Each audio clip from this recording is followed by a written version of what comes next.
ஆதியே துணை மரளி எதிண்டா சாலை ஆண்டவர்கள் மெய்மதம் மெய்மன ஞானம். விட்ட என் குல தெய்வம் வந்ததும் தொட்ட குறை முடிந்ததும். விட்ட என் குல தெய்வம் வந்ததும் விட்ட என் குலதெய்வம் வந்ததும் தொட்ட குறை முடிந்ததும். விட்டது பிற விப்பினி என்ற சட்டமே கிழிபட்டதே.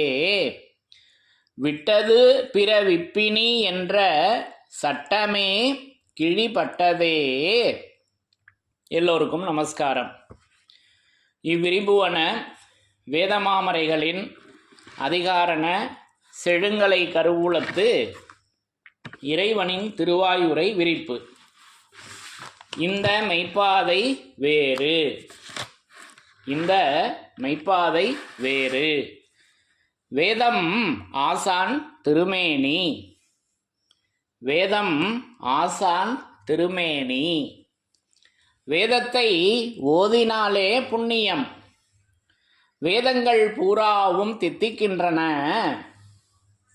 வேத ஏட்டில் எழுதியுள்ளதை படிப்பதன் பயன் இறைவனை காண்பதுதான். வேத கலைவாணி உன் நாவில் இருக்கும்படி உன் நாவை நீட்டி அகட்டி வேதனாவாக வளர்க்க வேண்டும் என்பதுவே இறைவனின் எண்ணம். வாடாத கண்ணி வயது பத்தான ஏடான கலைமகள், கலைமகள் வாசம் செய்யும் நாவினை உடையவர்களே மறைமொழி மாந்தர், அவர்களே என் ஆசான். ஓதுமதி வேதகலைவாணி எந்தன் உளங்குளிர நாவில் நின்று முழங்கும் காப்பே. முதுமொழி திருவருள் புதுமை சிந்தும் இமயமகா மேருகிரியின் தவராஜரான பிரம்ம கவனாதியம் கொடு சர்வ புவனாதியமெங்கும் கணித்து உலாவி வரும் வரப்பிரலாப கலைவாணி. நித்திய அனிமாது சித்தி வித்துவளர் முத்தி. பெற்ற திசையில் தந்தையாக வந்து உற்ற என் குருநாதரே, முற்ற திசையில் தாய் முகம்மது முன்கலைவாணி தேவியே. முற்ற திசையில் தாய் முகம்மது முன்கலைவாணி தேவியே. கலைமகள் பேசுவது முதல் நூல், அது ஆதியனாகிய முதல்வர் பேசுவது. தலைவன் தன்னை அறிந்தவனே குலத்தோன் என்று திருவேதம் உமக்கு உரைக்கச் சொன்னது எம்மை என்ற நமது தெய்வமோர்களின் உத்தரவுகளின்படி நமது தெய்வமோர்கள் அந்த வான்கண்ணி பிரார்த்தவத்தில் அமர்ந்து நமக்கு பரிசுத்த ஆவியாக, வேதமாக, வேத வாசகமாக, வேதம் ஆசான் திருமேனியாக, அந்த பரிசுத்த திருமேனியில் அவர்கள் என்றென்றும் அந்த பரிசுத்த ஆவியாக அவங்க விளங்கி கொண்டு இருக்காங்க. அப்போ அந்த தெய்வ திருமேனியிலிருந்து என்றும் அழியாத வேத வாசகத்தின் சிறப்புகளை ஒவ்வொன்றாக படித்து தரிசனை செய்து வருகிறோம். அப்போது அந்த அழியாதது, அது என்றும் அழியாதது, அது இறைவனுடைய அருள் வர்ஷிப்பு, அது ஒன்றுதான். அதுதான் எப்பொழுதும் நமக்கு நிறை நிறை காப்பாய் நீடு நீடூழி நின்று உலவுகின்ற வாசகமாக அவர்களுடைய அந்த அருள் வர்ஷிப்பு நமக்கு அது நீடு நீடூழி நின்று உலவுகின்ற அந்த திருவசனமாக, அது இங்கு உலாவு உண்மையாக அந்த உண்மை உலாவுகின்றது அல்லவா. அப்போ அந்த உண்மை வேதவாசகம் ஒன்றுதான் உண்மை, மற்றது அனைத்தும் பொய்யாகத்தான் இருக்கிறது என்பதை இப்படியெல்லாம் நமக்கு அந்த வேதமாமறைகளில் எடுத்து வழங்கியிருக்காங்க. அப்போ அந்த அழியாதது, அது என்றும் அழியாத அந்த வேதவாசகம் எப்படியெல்லாம் அது ரூபமெடுத்து இருக்கிறது என்பதை ஒவ்வொன்றாக படித்து தரிசனம் செய்து வருகிறோம். அப்போ இன்றைக்கு நான் இந்த பதிவுக்காக நான் எடுத்துக்கொண்டது நம்முடைய திருமெஞ்ஞான குரல்லிருந்து 13வது திருவாக்கியம். திருமெஞ்ஞான குரல்லிருந்து 13வது திருவாக்கியத்தில் அந்த அழியாதது என்ன, அழிந்து போகக்கூடியது எது, அழியாதது எது என்பதை ஸ்பஷ்டமாக நமக்கு அந்த வித்தியாசங்களை மேற்கோள்களை உதாரணத்தை எடுத்துக்காட்டி நமக்கு அழிவது அழியாதது இரண்டும் என்னென்ன என்பதை அற்புதமாக நமக்கு இந்த திருவாக்கியத்தில் அந்த சம்மத சந்திரன் 13 என்பதை நான் எப்படி தரிசிக்கிறேன் என்றால் அது நமக்கு சம்மத சந்திரன் 13 அந்த சந்திரனாக இருக்குதுங்க. அந்த 13 என்பது என்ன என்றால் அந்த சந்திரன் அது அறிவு அல்லவா, அது மதி. அப்போ சூரியன் சந்திரன், அப்போ அந்த சந்திரன் அது மதியாக அது அறிவாக விளங்கி கொண்டிருக்கிறது, அது 13 இருக்கிறது. இப்படி நான் அந்த 13 நான் தரிசனை செய்கிறேன். ஆக ஒவ்வொரு எண்களுக்கும் ஒரு சிறப்பு இருக்கு அல்லவா. இப்படி அந்த எண்கணிதம், அப்போ அது சந்திர சாப கணக்குன்னெலாம் மான்மியத்தில் பேசி வர்றாங்க. அப்பேற்பட்ட கணக்கெல்லாம் நம்முடைய வேதமாமறைகளில் எடுத்து வச்சுருக்காங்க. அப்போ அதெல்லாம் என்ன என்பதையும் வேதமாமறைகளில் விளங்கத்தான் அவங்க பேசி இருக்காங்க. நம்ம தான் அதை விளங்கிக்கணும், என்னது அது எப்படி இருக்கிறது அந்த கணக்கு அல்லவா. ஆக இப்படியெல்லாம் அந்த கணிதம் அது எண்கணிதம். இப்படி அந்த 13 அது சம்மத சந்திரன் 13 சாதி மேன் மக்கள் கொண்டாடுகின்ற அந்த திருவிழாவாக அது விளங்கி கொண்டிருக்கிறது இந்த 13. அப்போது அதில் அந்த அருளொர்ஷிப்பு என்ன பிறக்குதுன்னா பிரம்மோதய மெய்வழி சாலை ஆண்டவர்கள் திருவாக்கியம், திருமெஞ்ஞான குரல் 13வது திருவாக்கியம், பக்கம் எண் 122. பகல் 3 மணிக்கு சபா மண்டபத்திற்கு விஜயம் செய்தபோது அங்கு ஒருவரும் இல்லாமையால் ஆண்டவர்கள் இத்திருவசனத்தை எழுதி முடித்தார்கள் என்று இந்த திருவாக்கியத்திற்கு தலைப்பை சொல்லி அடுத்து அந்த அருள்வர்ஷிப்பு பிறங்குது. கொஞ்சம் கடும் கோபத்தோடு அந்த நவரசத்தை இங்கே கோப முகமாக அவங்க நமக்கு இங்கே இறக்கி தர்றாங்க. அப்போ கோபம் இருக்கிற இடத்துல தான் குணம் இருக்கும்னு நம்ம உலக நடைமுறையிலேயே சொல்லுவோம் அல்லவா. அப்போ இந்த சிரிக்கிறவங்கள தான் நம்பக்கூடாது. உலக வாழ்க்கையில் என்ன சொல்லுவாங்க, ஸ்லோ பாய்சன் மாதிரி சிரிச்சிக்கிட்டே போகிறவங்க சைலண்ட் கில்லர். இப்படிலாம் நம்ம உலக வாழ்க்கையில் ஒவ்வொருவருக்கும் அனுபவம் அல்லவா. கோபமாக பேசிடுறவங்க, நம்ம முன்னாடி பேசிடுறவங்க நல்லவர்கள் உலக காரியத்தில். ஏன்னா அந்த கோபத்தோடு அவங்க நம்மளை அந்த நேரத்தில் திட்டிட்டு போயிடுறாங்க, ஒன்றும் இருக்காது. ஆனால் அந்த சிரிச்சுக்கிட்டே இருக்க ஆளுங்க தான் ஜாக்கிரதையாக இருந்துக்கணும்லாம் நமக்கு உலக அனுபவத்தில் நமக்கு அது ஒவ்வொருவருக்கும் இதை விரிச்சுக்கிட்டே போகலாம் அல்லவா. அப்படி கோபம் இருக்கிற இடத்துல தான் குணம் இருக்கும் என்று உலக வாழ்க்கையிலேயே நம்ம எடுத்துக்கொள்ளும் பொழுது அப்போ அந்த நிஜமான கோபம் அப்போது அது அவர்களுடைய அந்த திருகுணம் அல்லவா. அவர்களுடைய அந்த குணம் அது குணங்கண்ட பேர்களுக்கு எல்லாம் குறியெடுத்து உரைப்பேன் என்று தெய்வத்தேடு ஊடகத்தில் பேசி வர்றாங்க. அப்போ குணம் கண்ட பேர்கள் யாருன்னா அது இருங்குண பழமையாக இருக்கிறது. இறைவனுடைய குணம், நமது தெய்வம் அவர்களின் குணம் எப்படி இருக்கிறதுன்னா அது இருங்குண பழமையாக இருக்கு. அப்போ அது ரட்சிப்பினுக்கு அணுவாகவும் பட்சிப்பினுக்கு அகண்டாகாரமாகவும் அவர்களுடைய அந்த குணம் அது இருங்குணம். இப்படியெல்லாம் அது விரிச்சுக்கிட்டே இருக்கலாம். அது குணம் அப்படி ஒரு மிகப்பெரிய பொக்கிஷமாக அந்த தலைப்பு இருக்கிறது. ஆக இப்படி அந்த கோபம் உள்ள இடத்துல தான் குணம் இருக்கும் என்பது அது இப்போ நமக்கு அது மெஞ்ஞான வாழ்க்கையிலும் அது நமக்கு பொருந்து வருகிறது அல்லவா. அது நமது தெய்வமர்களின் தயவு, அது இன்னைக்கு வேதமாக நமக்கு கிடைக்கப்பெற்றிருக்கிறது அல்லவா. அந்த தயவு தான் உதயமாக இருக்கிறது. அந்த வாசகம் அந்த எழுத்தை அப்படியே திருப்பி போட்டால் அது தயவு, அது உதயம், அது பிள்ளையார் சுழி அல்லவா, அந்த ஊனா. ஆக இப்படி நமக்கு அந்த அறிவு அது இப்படி தயவாக நமக்கு கிடைக்கப்பெற்றிருக்கிறது. அப்போ அது திருவாக்கியம் பிறங்குது, ஏ மனிதனே நீ தேவதேவேசன் முதலாய அழியா வரத்து அண்ணல் கொடுத்துட்டாங்க. அழியாதது யாருன்னா அந்த அண்ணல் தான் அழியாதவர். அவர் வரமாக விளங்கி கொண்டிருக்கின்றார். அது யாரு? நமது தெய்வம் அவர்கள், அந்த இறை சொரூபம். ஏ மனிதனே நீ தேவதேவேசன் முதலாய அழியா வரத்து அண்ணல் அனைவரும் அளவிலா காலம் அழியா புகழ் புகழும். அடுத்து இரண்டாவதும் கொடுத்துட்டாங்க. முதல் இது அழியாதது, அந்த என்றும் அழியாத வேதவாசகம், அது வரமாகி அண்ணலாக அவங்க விளங்கி கொண்டிருக்காங்க. அடுத்து அழியா புகழ் புகழும். அப்போ இறைவனுடைய புகழ் அல்லவா அழியாதது. அப்போ அந்த புகழ் அவர்களுடைய அந்த வேத வாசகம் நமக்கு இங்கே புகழாக படைக்க பெற்றிருக்கிறது. பாருங்க, 2 தர்றாங்க. ஏ மனிதனே, நீ தேவதேவேசன் முதலாய அழியா வரத்து அண்ணல் அனைவரும் அளவிலா காலம் அழியா புகழ் புகழும் அப்புகழுக்கு பிறந்தவன்.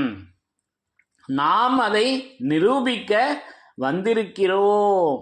அதை நிரூபிப்பதற்காகத்தான், அந்த புகழை நிரூபிப்பதற்காகத்தான் தெய்வம் அவர்கள் தூல திருமேனி தாங்கி வந்து இன்றைக்கு அவங்க வேதமாக விளங்கி கொண்டிருக்காங்க. அப்போ அந்த புகழுங்க, அப்போ அந்த புகழ், அந்த புகழ் இப்போ உலக காரியத்திலேயே அரசியல்வாதிகள், நம்ம இந்த பேச்சாளர்கள், எவ்வளோ இதை விரிச்சுக்கிட்டே போகலாம். ஒவ்வொரு தொழிலையும் பார்த்தோன்னா அந்த புகழ். அப்போ அந்த புகழுக்கு மயங்காதவங்க உண்டா உலக வாழ்க்கையில்? புகழ்ந்து சொல்லு, அது இன்னும் பணம் கொடுத்து என்னை புகழ்ந்து பேசுன்னு சொல்கிறது ஆளுங்கள்லாம் இருக்காங்க.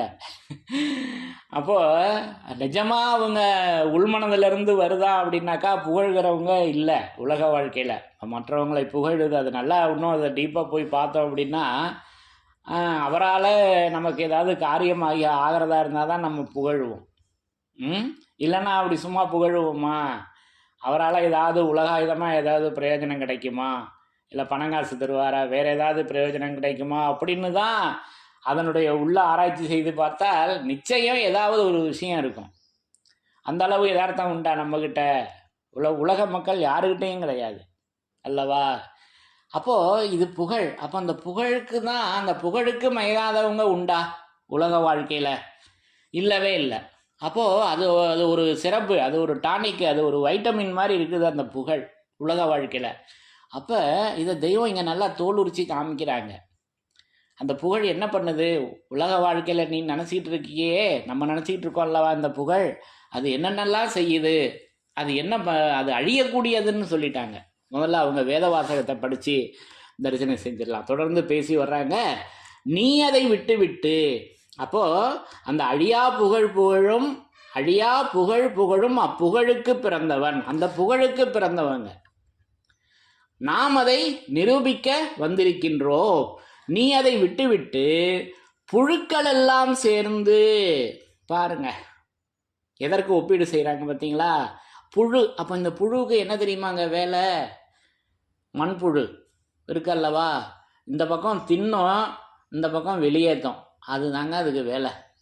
அப்போ என்னுடைய செயல்பாடு எப்படி இருக்குது விஞ்ஞானத்தில், உலக காரியத்தில்?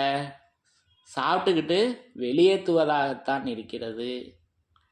இப்போ உலக வாழ்க்கையில் எப்போ பாரு உணவு பிரச்சனை, பொருளாதாரம். ஆக இப்படி தான் இருக்குது என்னுடைய செயல்பாடு உலக வாழ்க்கையில். நீ அதை விட்டு விட்டு புழுக்களெல்லாம் சேர்ந்து ஒரு பெரும் புழுவை புகழுவதைப் போல் இவ்வழி நாவினர். பாருங்க, இந்த நாவானது அழிநாவுன்னு சொல்லிட்டாங்க. ஏன்னா அழிஞ்சு போகிறதையே பேசிக்கிட்டு இருக்குது.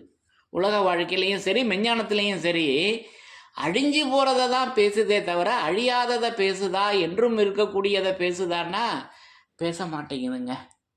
அப்போது அந்த நாவு, அப்போ இந்த நாவெல்லாம் நிறையா விஞ்ஞான கதைகள்லாம் இதற்கு பேசி வர்றாங்க.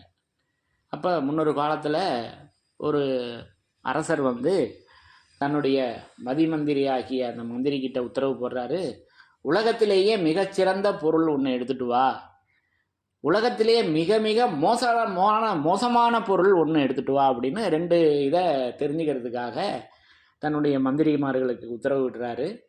அப்போ எல்லாம் போய் தேடி பார்க்குறாங்க. அப்போ ஒரு மந்திரி மட்டும் என்ன பண்ணுறாருனாக்கா, நாவை கொண்டு வைக்கிறார். மனிதனுடைய தலையை எடுத்து 2 தலை, ஒரு தலையில் இதுலேயும் நாவு இருக்குது, இதுவும் நாவு இருக்குது. அப்போ அந்த அரசர் ஆச்சரியமாக, இது என்ன மனிதனுடைய தலையில் உள்ள நாவா அப்படின்னு கேட்குறாரு. ஆமாம் அரசரே, இந்த நாவானது தான், இது நரம்பில்லாத நாக்கு அப்படின்லாம் பேசும் அல்லவா.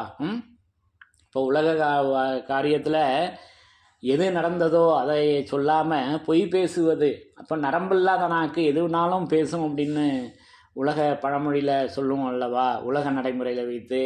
அப்போ அப்படி பொய் பேசுவதும் இந்த நாக்குத்தான், மெய் பேசுவதும் இதுதான். அப்போ சிறப்புடைய பாகமும் அந்த நாவாகத்தான் இருக்கிறது, மோசமானதும் அந்த நாவாகத்தான் இருக்கிறது. அப்போ அதிலிருந்து வருகின்ற அந்த வாசகத்தை வைத்து அல்லவா அது நம்ம பிரித்து பார்க்க முடியுது. இப்போ இதெல்லாம் நம்ம கேள்விப்பட்டிருக்கோம் அல்லவா, இந்த சம்பவங்கள்லாம். ஆக இப்படி அந்த வித்தியாசங்களை தெரிஞ்சுக்கணும். அப்போ அந்த நாவு, அப்போது அது நரம்பில்லாத நாக்கு. அப்போ இந்த நாக்கில் ஒரு ரகசியம் இருக்குது, உடல் அளவில் நான் கேள்விப்பட்டது. அப்போது வைத்தியர்கள்ட்ட போனாக்கா உடம்பு சரியில்லை அப்படின்னு போனால் நம்முடைய கண்களை பார்த்து இந்த உடலினுடைய சூட்சும இடங்கள் 2 வருது. உலகாயுதமாக நான் சொல்கிறேன், 2 பாகங்கள் இருக்குது. இந்த உடலினுடைய கண்ட்ரோல் கண்ணில் வருது, கண்ணில் பார்த்து சொல்கிறாங்க. எல்லாருக்குமே இதை கண்ணை பற்றி தான் சொல்ல தெரியுமே தவிர, அடுத்து வாயை திறந்து நாக்கண்ணீட்டுன்னு டாக்டர் சொல்கிறாரு. அப்போது அதற்கு ஈக்குவலாக இருக்கிறது அந்த நாவு. இதை நினச்சி பார்க்குறோமா? கண்ணையே நினச்சிக்கிட்டு இருக்கமே தவிர நாக்கை நினச்சி பார்த்தோமா? அப்போ நாக்குலையும் இந்த உடல் ரீதியாக உள்ள அந்த கட்டுப்பாடுகள் அந்த இறைவன் படைப்பில் நமக்கு வச்சிருக்காங்க, அதற்கு ஈக்குவலாக இருக்கிறது. அப்போ நாவலையும் அதற்கான அறிகுறிகள் தென்படுதே. அப்போ இதை பற்றி நம்ம நினச்சி பேசியிருக்கோமா? இல்லையே. ஏன்? அப்போது அது மறைக்கப்பட்டிருக்கிறது அல்லவா. ஆக இது உடலினுடைய ரகசியங்கள், இது 2மே அழிஞ்சு போகிறது தான். அப்போது அதனுடைய செயல்பாடு வச்சு தான் அதனுடைய மேன்மை தெரிகிறது அல்லவா. அப்போ அந்த வித்தியாசத்திற்காக நான் எடுத்துக்கொண்டேன். அப்போ அந்த நாவு, அப்போது அந்த சிறப்புடையதும் அந்த நாவாகத்தான் இருக்கிறது, மோசமான பொருளும் அந்த நாவாகத்தான் இருக்கிறது என்று அந்த அரசர்கிட்ட அப்புறமா அது தீர்ப்பாகி அப்புறமா அது நடந்து வருது. ஆக இப்படி அந்த நாவு அது என்ன செய்யுது பாருங்க. நீ அதை விட்டு விட்டு புழுக்களெல்லாம் சேர்ந்து ஒரு பெரும் புழுவை புகழுவதைப் போல் இவ்வழி நாவினர். அப்போ அழிந்து போகக்கூடிய நாக்கு தாங்க நம்மக்கிட்ட இருக்கிறது பூரா. என்ன நாக்குன்னா அழிந்து போகின்ற அந்த நாவு. அப்போ அந்த உள்நாவினர், அந்த உள்நாக்கு அப்படின்னு ஒரு பாகம் நம் தேகத்தில் இருக்குது. அது உள்நாக்கு என்பது அது இறைவனிடம் இருக்கிறது. அப்போ அந்த உள்நாக்கு இல்லை, இப்போ பேச தெரியாத ஊமைகளாக ஒரு சிலர் அங்க குறைபாட்டில் இருக்காங்கல்லவா. அப்போ அது என்ன அப்படின்னா அந்த உள்நாக்கு தான் பிரச்சனையாக இருக்கிறது. அதற்கு அடுத்த மூல காரணம் என்னன்னா அவர்களுக்கு செவி கேட்காது, காது கேட்காததுனால தான் பேச முடியவில்லை என்பதெல்லாம் உடல் ரீதியான ஒரு சில காரண காரியங்கள் நம்ம கேள்விப்பட்டிருக்கோம் அல்லவா. அப்போ இப்படி இது இருக்க அது உண்ணாக்கையர் என்பது யாருன்னா நமது தெய்வம் அவர்களாக, அந்த விஞ்ஞான மகத்துக்களாக, நமது தெய்வம் அவர்களாக, அந்த இறை சுரூபமாக அவங்க தான் விளங்கி கொண்டிருக்காங்க அல்லவா. அப்போ அது அழியாத நாவு அல்லவா. அப்போ நம்ம கிட்ட இருக்கிறது இவ்வழிநாவினர் அனைவரும் புகழ்ந்த உன் பாடு இறுதியில் என்ன. இறுதியில் என்னாச்சு? ஒன்றும் இல்லை. இறுதியில் முடிவில் என்னாச்சு? ஒன்றும் இல்லை. இவ்வழியுலகமே அழியும். பாருங்க, உலகமே அழிஞ்சு போகிற உலகம், அது அழியும். உன்னை புகழ்ந்தவர் அதற்கு முன் அழிவர். அப்போ நம்மளை புகழ்ந்தார் அல்லவா, அவர் அழிவாரு. அவர்கள் உன்னை புகழ்ந்தது அவர்களுக்கு முன் அழியும். பாருங்க, அழிஞ்சு போறதெல்லாம் எதுன்னு தெளிவா சொல்லிட்டாங்க. அழிஞ்சு போறது எது, அழியாதது எது என்பதை ஸ்பஷ்டமாக இந்த திருவாக்கியத்துல தெய்வம் அவங்க புட்டு பாயிண்டா நமக்கு எடுத்து கொடுக்குறாங்க. அப்ப அழிநாவினர் அனைவரும் புகழ்ந்த உன் பாடு இறுதியில் என்னே. இவ்வுலகமே இவ்வழி உலகமே அழியும். இந்த அழி உலகமே அழியும். உன்னை புகழ்ந்தவர் அதற்கு முன் அழிவார். அவர்கள் உன்னை புகழ்ந்தது அவர்களுக்கு முன் அழியும். மிருகங்கள் கூடி ஓர் மிருகத்தை உயர்த்தி காட்டுகின்றன. பாருங்க, இந்த மனித குலத்தை எப்படி எதற்கு தெய்வம் கடைசியில் ஒப்பிட்டாங்கன்னா மிருகத்துக்கு ஈக்குவலாக தான் என்னுடைய செயல்பாடு இருக்கிறது. விஞ்ஞானத்தில் உலக காரியத்திலலாம் தெளிவாக இருக்கிறேன். விஞ்ஞானத்தில் மட்டும் என்னுடைய செயல்பாடு எப்படி இருக்குதுன்னா மிருகமாக தான் இருக்குது, அதை விட கேவலமாக இருக்குது. அது பன்றியின் கதை தான்.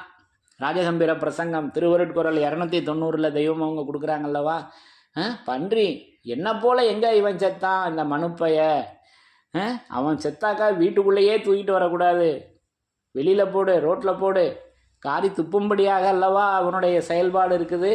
நான் செத்துட்டாக்கா என் கறியை வாங்கி தின்றதுக்கு இந்த மனுப்பைய ஓடி வர்றான், என்னுடைய கறி மட்டுமா கிரயத்துக்கு போகுது, என்னுடைய முடி கூட கிரயத்துக்கு வாங்கி உபயோகப்படுத்துகிறான் அந்த மனுப்பையன்னு எவ்வளவு அற்புதமாக நமக்கு அந்த திருவாக்கியத்தை அந்த உதாரணத்தை எடுத்து நமக்கு காமிச்சிருக்காங்கல்லவா. அப்போ என்னுடைய செயல்பாடு எப்படி இருக்குதுன்னா மிருகங்கள் கூடி ஒரு மிருகத்தை உயர்த்தி காட்டுகின்றன. அப்போ என்னுடைய செயல்பாடு மிருகமாக தான் இருக்குது, இன்னும் அதை விட கேவலமாகத்தான் இருக்கிறது. ஆக இப்படித்தான் நம்மளுடைய செயல்பாடு இருக்குது. மிருகங்கள் கூடி ஒரு மிருகத்தை உயர்த்தி காட்டுகின்றன, இப்படியே தருக்கினம் முதலாயதும் உளது உஜார் என்று இந்த திருவாக்கியத்தை நமக்கு நிறைவு செய்து கொடுக்குறாங்க. அப்போ இந்த திருவாக்கியத்தில் நமக்கு அந்த அழியாதது என்னது என்பதை 2 சொல்லி வர்றாங்க. அப்போ அழியக்கூடியது என்ன அப்படின்னாக்கா நம்மளை புகழ்ந்த அந்த அழினாவினர் அழிவர், அதற்கு முன் அவர்கள் புகழ்ந்தது அழியும். எப்படி கொடுத்துட்டாங்க பார்த்தீங்களா. அப்போ இறுதியில் உன் பாடுதான் என்னே, இவ்வழி உலகமே அழியும், இந்த அழி உலகமே அழியும், உன்னை புகழ்ந்தவர் அதற்கு முன் அழிவர். நம்மளை புகழ்ந்தவங்க அதுக்கு முன்னாடி அழிஞ்சிருவாங்க, அவர்கள் புகழ்ந்த அந்த புகழ்வானது அதற்கு முன் அழியும் என்று அழியக்கூடியதை சொல்லிட்டு அடுத்து அழியாத அந்த வேதவாசகம் 2 மாரியதன் நாமங்களை எடுத்து கொடுக்குறாங்க. அது அழியா வரத்து அண்ணல், அது வரமாகி அண்ணலாக இருக்குதுங்க அந்த அழியாத அந்த வேதவாசகம். அடுத்தது அழியா புகழும் அந்த புகழுக்கு நம்ம பிறந்திருக்கிறோம், அது தெய்வ பிறப்பு, அது மறுபிறப்பு அல்லவா. அப்போது அது அழியாத புகழுதல் அல்லவா. அந்த அழியாத புகழ் யாருன்னா அது நமது தெய்வம் அவர்கள், பிரம்மோதய மெய்வழி சாலை ஆண்டவர்கள் அவர்கள் மட்டுமே, வேறு யாரும் கிடையாது அல்லவா. அந்த குருபெருமான் அவர்கள் ஒருவர் தான், அவர்கள் திருமறையாக என்றும் விளங்கி கொண்டு இருக்காங்க, அவர்களுடைய அந்த புகழ். ஆக இந்த வித்தியாசங்களை நம்ம தெரிஞ்சுக்கணும். அப்போ நம்மளுடைய புகழ், அப்போ நம்ம புகழ் என்ன வருது, அதுக்கு நமக்கு திருமஞான குறள் இந்த 62வது திருவாக்கியம் இதே நூல்லையே நமக்கு கொடுக்குறாங்க. காலமெல்லாம் நீ எந்த பூசை தான தர்மம் செய்தாலும் யமன் உன்னை சும்மா விடமாட்டான். அவையெல்லாம் எதுக்காக நம்ம செஞ்சதான், ஜனங்கள் உன்னை மதிக்கட்டும் என்றே செஞ்சது. அந்த மதிப்பு தான் புகழாக இருக்குது.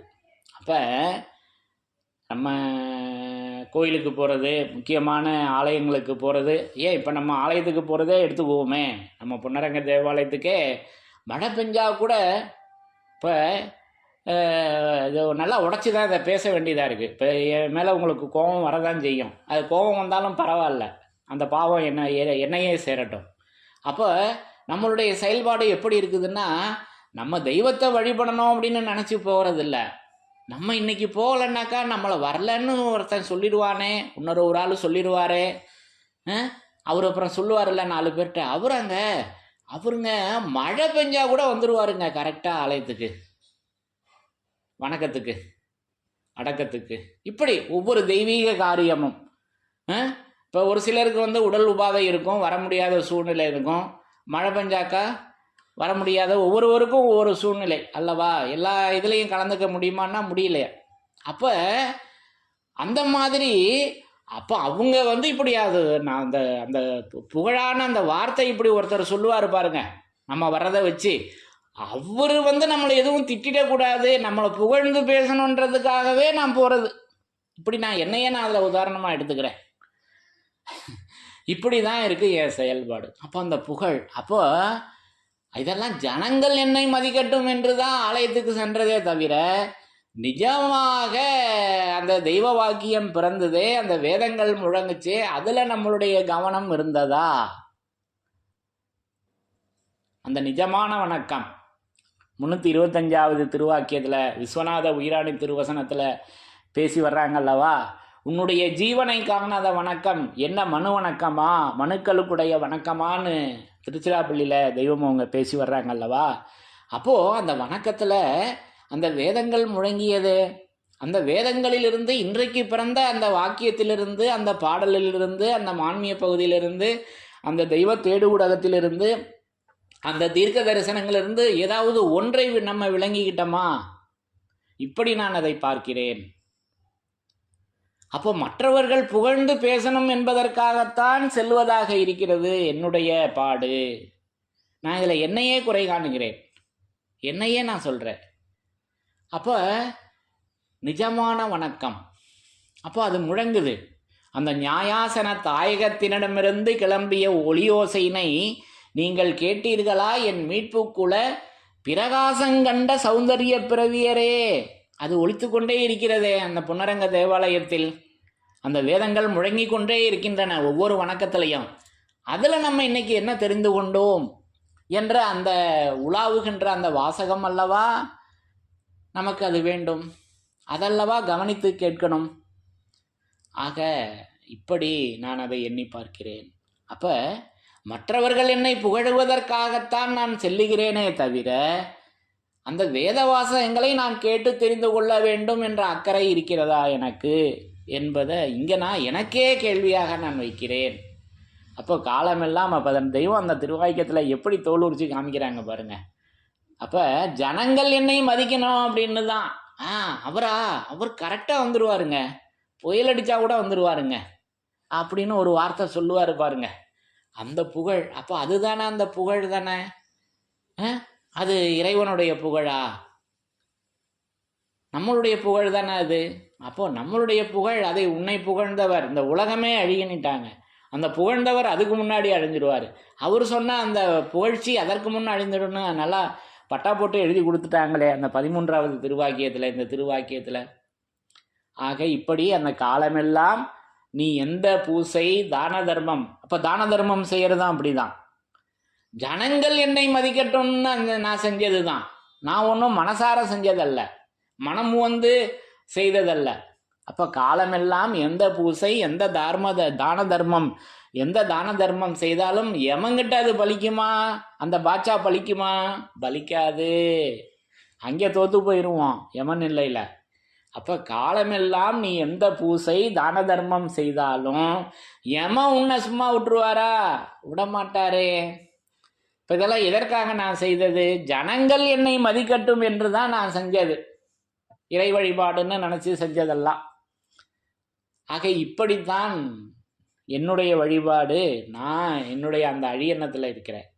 அப்போ அந்த புகழை மாற்றிவிட்டு அது அழியா வரமாகிய அண்ணல். அப்போ அந்த அண்ணல் எப்படி இருக்கிறாங்கன்னாக்கா, அது அண்ணல் பொன்னரங்க மணிமேடைக்கு அவங்க அந்த ஆதியோதய பருவத்தில் எழுந்து வர்றாங்க.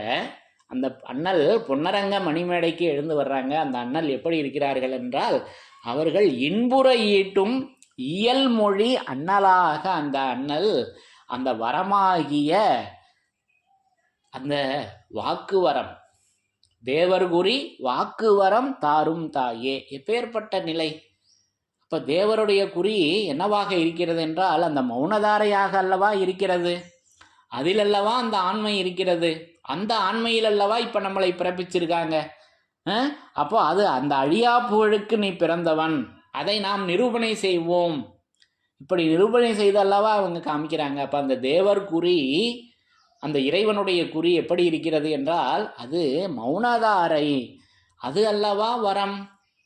அப்போ அந்த 4 வரமும் கொடுத்து விநாயகரெல்லாம் பேசி வர்றாங்க. 4 வரம். அப்போ அந்த வரங்கள், அப்போது புராணங்கள்லாம் நம்ம கேள்விப்பட்டிருக்கோம், வரம் எனக்கு அந்த வரத்தை தாங்க அப்படின்னு தான் அந்த முனிவர்லாம் ஆசீர்வாதம் கொடுத்து பண்ணுறாங்க. அது என்ன வரம் என்றால் அந்த மௌனதாரையாக அது இருக்குதுங்க. இப்போ நமது தெய்வம் அவர்களின் வரம் எப்படி இருக்கிறது என்றால் அது மௌனதாரையாக இருக்கிறது. அது தேவர் குறி வாக்கு வரம் தாரும் தாயே.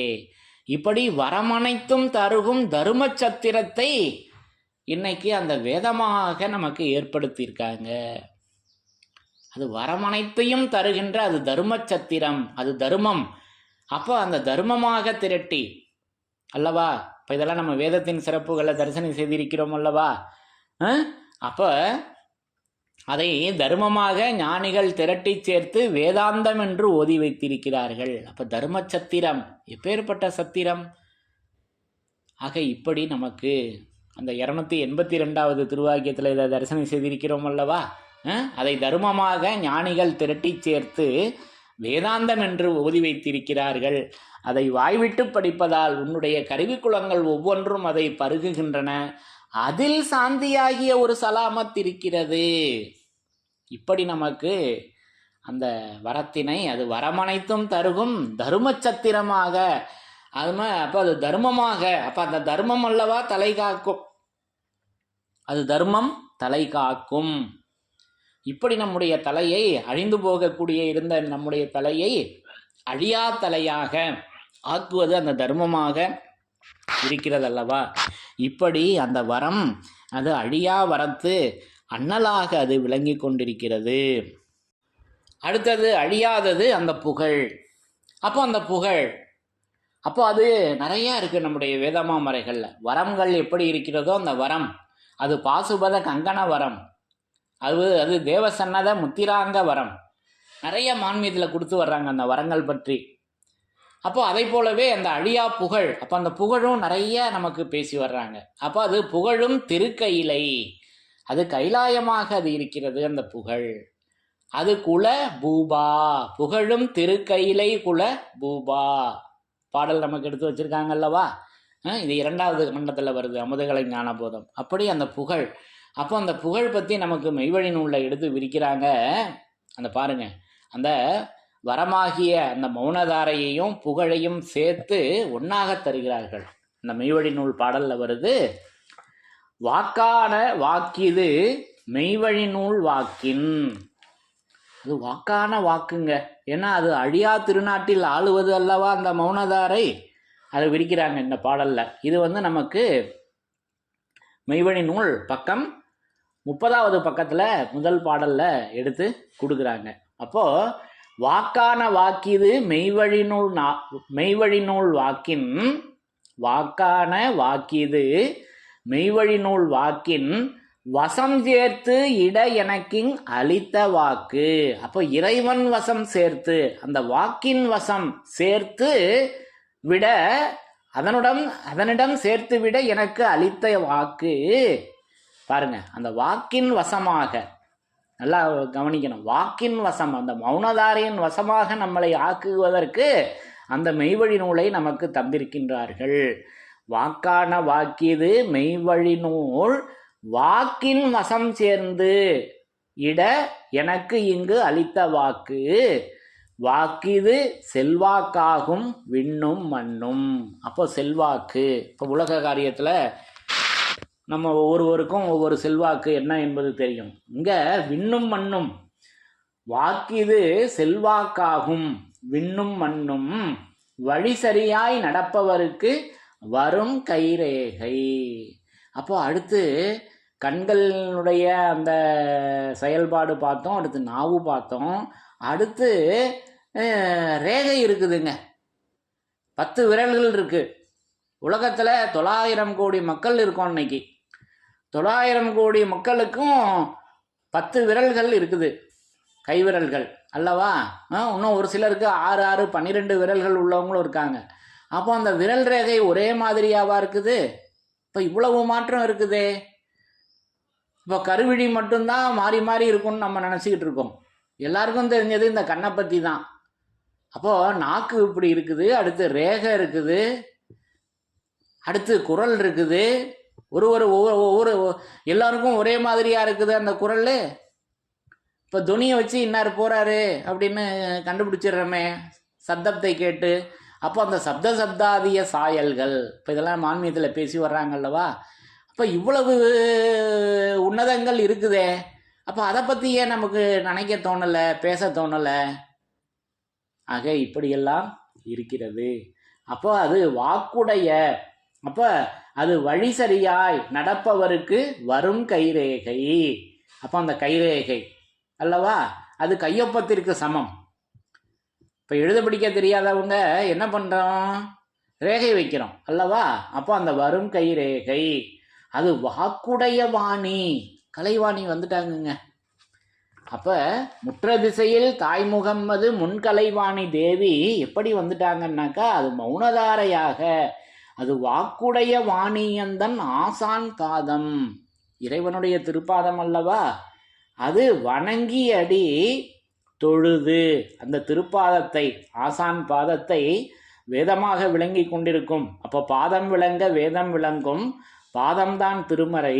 அந்த பாதம் வணங்கி அடி தொழுது, அடுத்து வருது புகழ், புகழ வாக்கு. அந்த புகழ் புகழ அந்த மௌனதாரையாக அல்லவா அவர்களுடைய அந்த புகழ் இருக்கிறது. அப்ப வாக்குடைய வாணியந்தன் ஆசான் பாதம் வணங்கி அடி தொழுது புகழ், புகழ வாக்கு. வாக்கு வலுவேற்றம், வாக்கு வலுவேற்றம் ஏறி பேச வந்ததெந்தன் பிறவிகள் நாள் மௌனி ரெண்டாம் என்று நமக்கு அந்த பாடலை மெய்வழி நூலில் எடுத்து கொடுக்குறாங்க. அப்போ அந்த கலைவாணி அது வாக்குடைய வாணி எந்தன் ஆசான் பாதம் வணங்கி அடி தொழுது புகழ். அப்போ அந்த வேதமாகி அந்த பாதத்தை அல்லவா வணங்கி அடிபணிந்து தொழுது புகழ வேண்டும். அதற்கு அப்போ அவங்க வாசகமே கொடுத்துட்டாங்க. அந்த மௌனதாரை, அவர்களுடைய மௌனதாரையை அல்லவா கொண்டு நாம் புகழ வேண்டும். யாரு? நம்ம தெய்வம் அவர்களை புகழ வேண்டும். நம்மளை புகழ்ந்துகிறதா? இல்லையே, இறைவனை அல்லவா புகழணும். அப்போ அதை புகழுவதற்கு அந்த தேறிய பெருங்குடியன் என்றே என்னை தேங்காமல் சொல்வதற்கே அந்த நூலின் வாசகங்களை சொல்லியிருக்கிறேன் என்று நமக்கு தனித்திருப்பாடல்களில் கொடுத்துருக்காங்களே. ஆக இப்படி அந்த புகழ் அந்த மௌனதாரையாக இருக்கிறது. அப்போ அந்த புகழ் நிறையா இருக்குது நம்முடைய வேதமாமறைகளில். அடுத்தது சர்வநாமங்களுக்கும் இருப்பிடமாய் அது வேதத்தின் சிறப்பாக நம்ம ஏற்கனவே தரிசனை செய்திருக்கிறோம். அந்த புகழ் அது நமக்கு எங்கே கொடுக்குறாங்க அப்படின்னாக்கா, நம்முடைய ஆதிமை உதயபூரண வேதாந்தம் அமுதகலை ஞான போதத்தில் அந்த புகழ் எப்படி இருக்கிறது, அது எப்படி வேதத்தின் சிறப்பாக இருக்கிறது என்பதை ஏற்கனவே தரிசனை செய்திருக்கிறோம். அந்த புகழ் பார்க்கலாமா? ஏன்னா அதான அழியா புகழ் புகழும், அழியாதது அந்த புகழ். அப்போ அதை நமக்கு தோத்திர பாடலாக அதை நம்ம படிக்கிறோம் அல்லவா. அது என்ன அப்படின்னாக்கா, பரமனே உருவெடுத்து பாரிடை குருவாய் வந்த துறவலர்க்கு அரசே காமீல் தொன்மறை புகழும். அந்த புகழ், அந்த புகழும் திருக்கையிலை, அது புகழும் வாக்கு, அது வாக்குடைய வாணியந்தன் ஆசான் பாதம் வணங்கி அடி தொழுந்து புகழ் புகழ வாக்கு, அது தொன்மறை புகழும் தேவே. அப்போ அந்த புகழ் தொன்மறையாக அல்லவா அது விளங்கி கொண்டிருக்கிறது, அதல்லவா அழியாதது. அப்போ அவர்களுடைய அந்த திருவேதம், அந்த வேத வாசகம்தான் அழியாத புகழாக நமக்கு விளங்கி கொண்டிருக்கிறது. அப்ப பரமனே உருவெடுத்து பாரிடை குருவாய் வந்த துறவலர்க்கு அரசே காமில் தொன்மறை புகழும் தேவே, அருணடை பாதம் நோவ அடிமைக்காய் இறங்கி வந்த மறை. இப்போ இறங்கி வந்தது தெய்வம் அவர்கள். அவங்க எப்படி இறங்கி வர்றாங்க? இறங்கி வந்த மறை மணி ஞான வாழ்வே மார்கணன் நாதா போற்றி என்று நமக்கு அந்த தோத்திர பாடல்ல அமுதகலை ஞானபோதத்தில் அந்த புகழ் அது தொன்மறை புகழாக அல்லவா நமக்கு அந்த புகழை, அது என்றும் அழியாத அந்த வரத்தன்னல், அழியா வரத்தன்னல், அது அழியா புகழ், அது அழியாத புகழ். இப்படி நமக்கு அது வேதத்தின் சிறப்பாக, அது திருமறையின் சிறப்பாக, அது தொன்மறையின் சிறப்பாக அது இப்படி விளங்கி கொண்டிருக்கிறது என்பதை இந்த திருவாக்கியத்திலிருந்து இப்படி நான் விளங்கி கொண்டேன். அப்போ ஒவ்வொரு இடத்திலையும் நமக்கு அந்த வேதத்தை முன்னிறுத்தி அந்த வேதமாக அந்த இறை சொரூபம் விளங்கி கொண்டிருக்கின்றது, மாறாதிருக்க வந்த மறையோன் சொரூபம் இது என்பதை இப்படி ஒவ்வொரு இடங்கள்லையும் நமக்கு நிரூபணை செய்திருக்கிறார்கள் அல்லவா. ஆகவே என்றும் அழியாத என்றும் மாறாத அந்த என்றும் வாடாத அந்த வேத வாசகம் அழியா வரத்து அண்ணலாகவும், அது அழியா புகழ், அது வாக்குடைய வாணியந்தன் ஆசான் பாதம், அது வணங்கி அடி தொழுது புகழ் புகழ வாக்கு, அது மௌனதாரையாக அந்த புகழ் அது தொன்மறை புகழும் தேவனாக, அந்த மறை புகழும் தேவனாக. அப்போ அந்த மறையல்லவா புகழுது, அது புகழும் திருக்கைலையாக, அந்த கைலை நாடு, அந்த கைலாசவாசர் இப்படி அந்த திருவேதமாக விளங்கி கொண்டிருக்கின்றார்கள் என்பதை இப்படி இந்த திருவாக்கியத்தின் மூலம் நான் அந்த என்றும் அழியாத வேத வாசகத்தை திருவேதமாக விளங்கி கொண்டேன். இப்படி அவர்கள் வேதம் ஆசான் திருமேனியாக விளங்கி கொண்டிருக்கின்றார்கள் என்பதை இப்படி நமக்கு அதை நிரூபணை செய்து வழங்கியிருக்கிறார்கள் என்பதை இப்படி நான் விளங்கி கொண்டேன் என்று கூறி, என்றும் அழியாத, என்றும் மாறாத, என்றும் வாடாத வேத வாசகத்தின் சிறப்புகள் தொடரும். தலைவன் தன்னை அறிந்தவனே குலத்தோன் என்று திருவேதம் உமக்கு உரைக்கச் சொன்னது எம்மை. என்றும் அழியாத வேதவாசகத்தின் சிறப்புகள் தொடரும். எல்லோருக்கும் நமஸ்காரம்.